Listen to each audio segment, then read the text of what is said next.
안녕하세요. 참세무법인 세무사 황규철 세무사입니다. 만나 뵙게 돼서 영광이고요. 밖 끝에 잘 들리시나요? 네. 이제부터 시작을 할 텐데요. 일단 네오비 신년 정기 세미나에 오신 걸 환영합니다. 그리고 2017년 정유년 새해 복 많이 받으시고요. 저희 세무사 사무실을 간단히 소개해 드리자면 저희가 2016년에 제가 맡은 공인중개사에 기장 관련된 업무만 대표님들만 모시는 경우만 따지면 한 50건 정도 되더라고요. 근데 저희 사무실 직원만 30명 정도 됩니다. 30명 정도의 직원분들이 거의 저랑 비슷한 개수의 대표님들을 만나 뵙고 있어요. 근데 제가 거래하고 있는 사장님 대표님들 보면은 거기 중에서 가장 탑 1을 달리시고 계시는 분이 한 분 계시는데 매출액으로 따져보니까 16년도에만 11억을 하셨더라고요.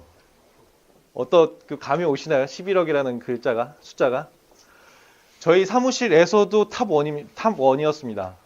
그러다 보니까 이번에 부가세도 많이 나오고 소득세도 이미 많이 나올 걸로 예상을 되고 있는데 2017년도에는 여기 계신 대표님들도 그 이상을 하시길 바라는 의미에서 말씀을 드리겠고요. 또 매출이 높으면 높을수록 세금은 더 많이 나올 수밖에 없는 구조입니다. 그만큼 대비하기 위해서 이 자리에 있는 거니까 조금만 집중해서 들어주시면은 좋은 자리가 될 수 있을 것 같습니다. 보통 저희가 강의 시간은 저희가 2시간으로 정해놨는데요. 솔직히 말씀드리면 오늘 드린 그 내용을 보면 2시간으로 하기에는 굉장히 시간이 부족합니다. 부족하기 때문에 최대한 많은 내용을 담아서 드릴 수 있도록 최대한 노력할 거고요. 조금 부족하더라도 양해를 부탁드리고 2월 13일부터 저희가 매주 월요일 날 5주로 해서 강의가 좀 있을 예정이에요. 그때는 더 일목요연하게 양도, 상속, 증여, 비사업용 토지, 사장님들에 대한 소득세, 부가세 더 꼼꼼히 말씀드릴 수 있을 테니까 그때 한 번 더 활용해 보시는 것도 좋을 것 같습니다. 일단 조금씩 천천히 시작을 한번 해보도록 하겠습니다. 부동산 중개사업의 절세 방안인데요. 간단히 목차를 먼저 보겠습니다. 목차를 보시면은 2017년도 개정세법을 가장 먼저 볼 거고요. 많이들 보고 오셨을 거예요. 많이들 인지하고 계실 거고요. 하지만 조금 더 일목요연하게 설명을 드리고 부가세, 그리고 현금영수증 발행제도, 그리고 종합소득세 계산 등등에 대해서 말씀을 드리도록 하겠습니다. 책이랑 거의 비슷한 내용, 거의 똑같은 내용이니까 앞에 보셔도 되고 필기하실 때는 잠깐씩 필기하시면 좋을 것 같습니다. 자, 2017년 개정 세법입니다. 자, 소득세 최고 세율 인상 가장 포커스가 되는 우리 2017년에 대한 세법 개정 내용인데요. 고소득자의 과세 강화를 위해서 과세 표준 5억 원 이상의 경우에는 40% 세율을 추가 신설을 했습니다.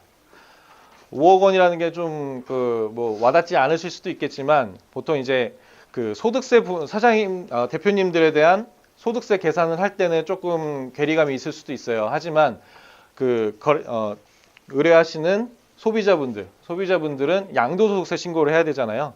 양도 차익이 많으면 많을수록 5억 원에 대한 초과 이익이 날 수가 있습니다. 그렇기 때문에 좀 유념하셔서 상담을 하실 때 5억 원 초과일 경우에는 40%, 지방소득세까지 0.1%니까 44% 정도 세율이 부과가 된다라고 생각하시면 좋을 것 같습니다.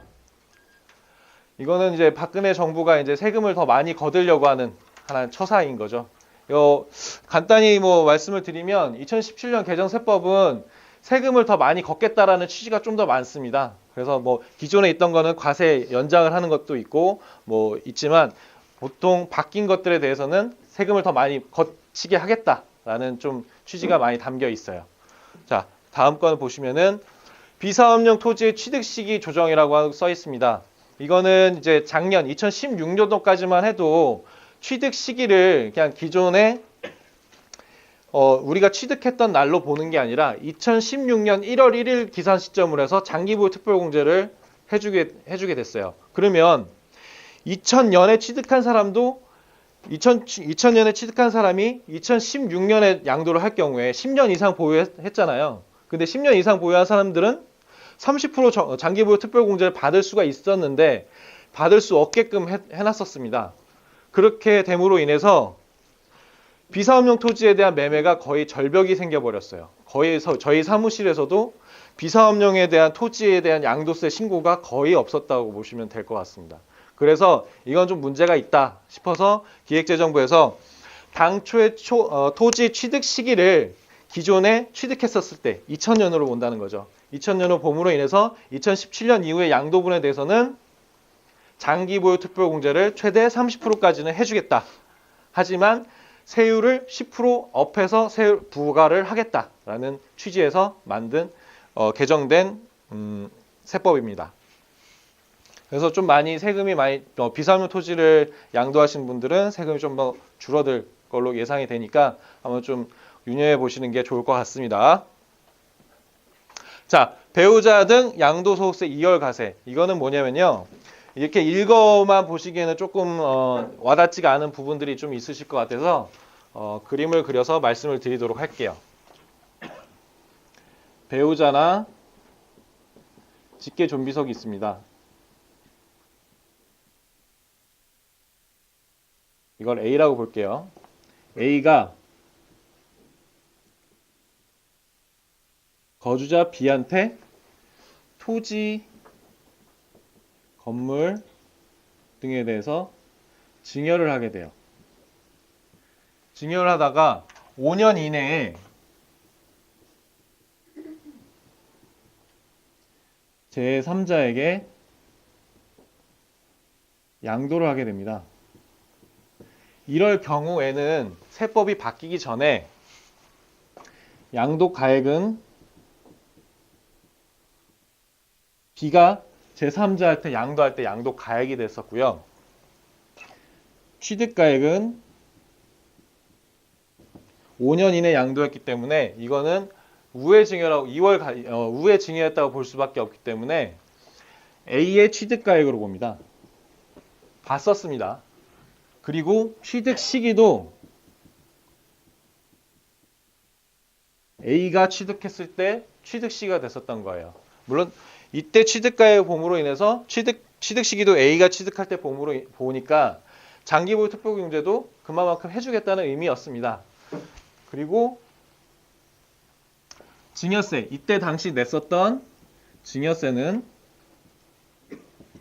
이때 양도했을 때 필요 경비로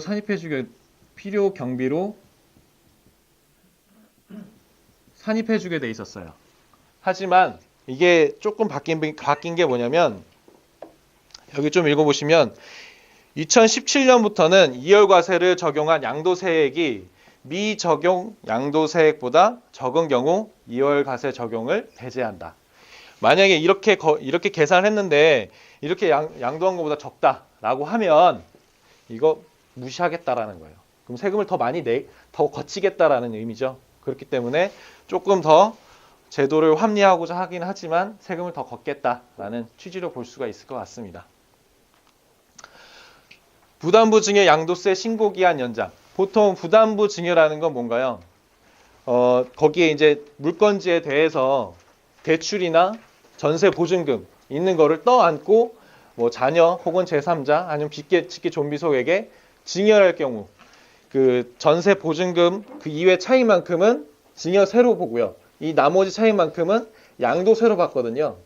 양도세 부분만큼은 2월이 속하는 날에 말일까지 해야 됐었고 이 나머지 차이만큼은 3월이 지나 속하는 달에 말일까지 신고하게 돼 있었습니다. 그 신고 기간에 대한 차이가 생겨버리잖아요. 그래서 이거를 한 번에 신고를 해라. 양도세액과 증여세를 한 번에 신고를 3월이 속하는 달에 말일까지 신고를 해라. 라는 취지에서 신고 기한을 연장을 하게 됐습니다. 그래서 한 번에 신고할 수 있도록 제도가 바뀐 거죠. 그리고 밑에 거 볼게요. 상속증여세 신고세액 공제. 보통 상속세하고 증여세를 자진해서 미리 신고를 하게 되면 신고 납부할 금액의 10%만큼은 공제를 해주기로 돼 있었습니다. 하지만 그거를 이제 7%로 줄여버렸어요. 또 세금을 더 걷겠다는 얘기겠죠. 그렇기 때문에 세수 확보를 위해서 10% 신고세액 공제를 7%로 바뀌었다라고 보시면 될 것 같습니다.